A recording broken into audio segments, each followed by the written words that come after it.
नमस्कार दोस्तों, आज मैं आपको अगहन मास के पहले सोमवार व्रत की कथा सुनाने जा रही हूँ। प्रेम से बोलिए भगवान शंकर की जय हो।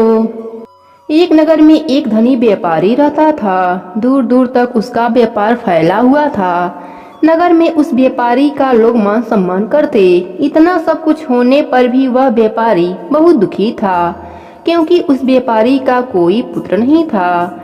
दिन रात एक ही चिंता सताती रहती कि उसके मृत्यु के बाद इतने बड़े व्यापार और धन संपत्ति को कौन संभालेगा। पुत्र पाने की इच्छा से वह व्यापारी प्रति सोमवार का व्रत करता, भगवान शिव जी की पूजा करता, सायंकाल शिवालय में घी का दीपक जलाया करता। उस व्यापारी की भक्ति देखकर एक दिन माता ने शिव जी से कहा, हे प्राणनाथ, यह व्यापारी आपका सच्चा भक्त है। कितने दिनों से यह सोमवार का व्रत और पूजा नियमित करता है। भगवान, आप इस व्यापारी की मनोकामना पूरी कर दीजिए। भगवान शिव ने मुस्कुराते हुए कहा, हे पार्वती, इस संसार में सबको उसके कर्म के अनुसार फल की प्राप्ति होती है। प्राणी जैसा कर्म करते हैं उन्हें वैसा ही फल प्राप्त होता है।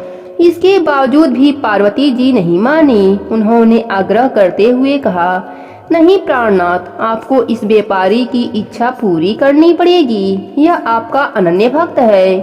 प्रति सोमवार व्रत करके आपका विधिवत पूजा करता है और पूजा अर्चना के बाद आपको भोग लगाकर एक समय भोजन करता है। आपको इसे पुत्र प्राप्ति का वरदान देना होगा। माता की इतना आग्रह देखकर भगवान शिव ने कहा, आपके आग्रह पर मैं इस व्यापारी को पुत्र प्राप्ति का वरदान देता हूँ, लेकिन इसका पुत्र 16 वर्ष से अधिक जीवित नहीं रहेगा। उसी रात भगवान शिव ने उस व्यापारी को सपने में दर्शन दे उसे पुत्र प्राप्ति का वरदान दिया और उसके पुत्र के 16 वर्ष तक जीवित रहने की बात भी बताई। भगवान के वरदान से व्यापारी को खुशी तो हुई, लेकिन पुत्र की अल्पायु की चिंता ने उस खुशी को नष्ट कर दिया। व्यापारी पहले की तरह सोमवार का व्रत करता रहा। कुछ समय पश्चात उसके घर एक सुंदर पुत्र उत्पन्न हुआ। पुत्र के जन्म से व्यापारी के घर में खुशियां भर गई। बहुत धूमधाम से पुत्र जन्म का समारोह मनाया गया। व्यापारी को पुत्र जन्म की अधिक खुशी नहीं हुई, क्योंकि उसको अपने पुत्र की अल्पायु का रहस्य पता था। यह रहस्य घर में किसी को नहीं पता था। जब पुत्र 12 वर्ष का हुआ तो शिक्षा के लिए उसे वाराणसी भेजने का निश्चय किया। बच्चे के मामा को बुलाया और कहा कि पुत्र को शिक्षा प्राप्त करने के लिए वाराणसी छोड़ आओ। लड़का अपने मामा के साथ शिक्षा प्राप्त करने के लिए चल दिया। मामा और भांजा जहाँ रात्रि विश्राम के लिए रुकते वहीं यज्ञ करते और ब्राह्मणों को भोजन कराते थे। लंबी यात्रा के बाद मामा और भांजा एक नगर में पहुँचे। उस नगर में राजा की कन्या के विवाह की खुशी में पूरा नगर को सजाया गया था। निश्चित समय पर बारात आ गई, लेकिन वर के पिता अपने बेटे के एक आंख से काने होने के कारण बहुत चिंतित था। उसे इस बात का भय सता रहा था कि राजा को इस बात का पता चलने पर विवाह से इनकार कर देंगे। इससे उसकी बदनामी होगी। वर के पिता ने उस लड़के को देखा तो उसके मन में एक विचार आया। उसने सोचा, क्यों न इस लड़के को दुल्हा बनाकर राजकुमारी से विवाह करा दूं। विवाह के बाद इसे धन देकर विदा कर दूंगा और राजकुमारी को अपने नगर में ले जाऊंगा। वर के पिता ने इस विषय में बात की। मामा ने धन के लालच में इस बात को स्वीकार कर लिया। लड़के को दूल्हे का वस्त्र पहनाकर राजकुमारी से विवाह करा दिया गया। राजा ने बहुत से धन देकर राजकुमारी को विदा किया।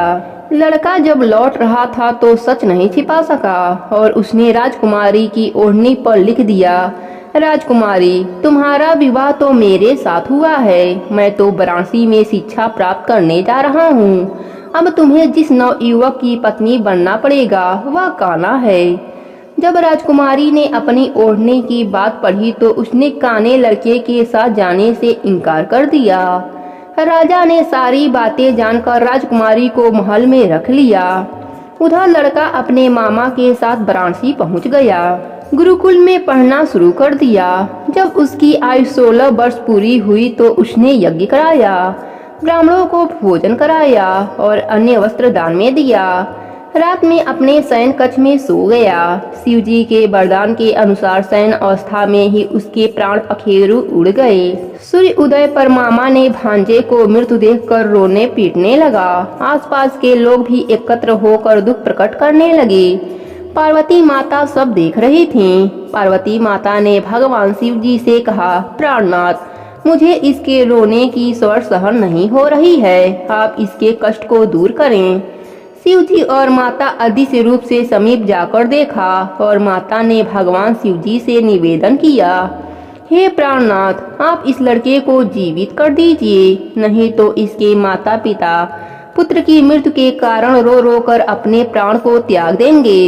इसके पिता आपके परम भक्त हैं, वर्षों से सोमवार व्रत करते हुए आपका विधिवत पूजा कर रहे हैं। माता के आग्रह पर भोलेनाथ ने लड़के को जीवित होने का वरदान दे दिया। कुछ ही पलों में वह जीवित होकर उठ बैठा। शिक्षा समाप्त करके लड़का मामा के साथ अपने नगर की ओर चल दिया। दोनों चलते हुए उसी नगर में पहुँचे जहाँ उसका विवाह हुआ था। उस नगर में भी यज्ञ का आयोजन किया।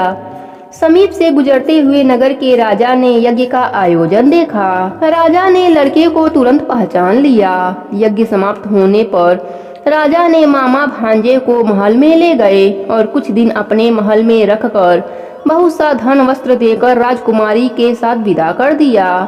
रास्ते में सुरक्षा के लिए राजा ने बहुत से सैनिक को भी साथ भेजा। नगर में पहुंचते ही एक सिपाही को घर भेजकर अपने आगमन की सूचना भेजी। अपने बेटे के जीवित वापस लौटने की सूचना से व्यापारी बहुत प्रसन्न हुआ। भूखे प्यासे रहकर व्यापारी और उसकी पत्नी बेटे की प्रतीक्षा कर रहे थे।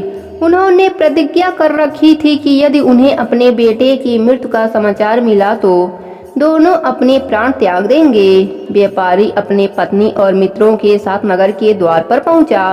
अपने बेटे के विवाह का समाचार सुनकर पुत्र वधू राजकुमारी को देखकर उसका खुशी का ठिकाना न रहा।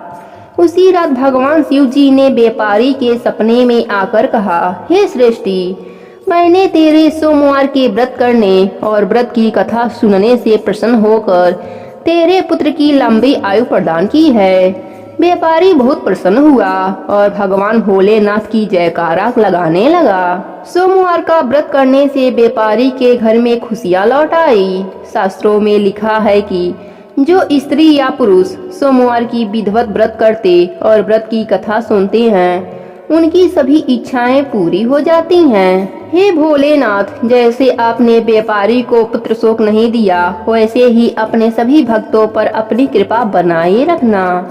कहानी अधूरी हो तो पूरी करना, पूरी हो तो मान रखना। प्रेम से बोलिए भोलेनाथ की जय हो।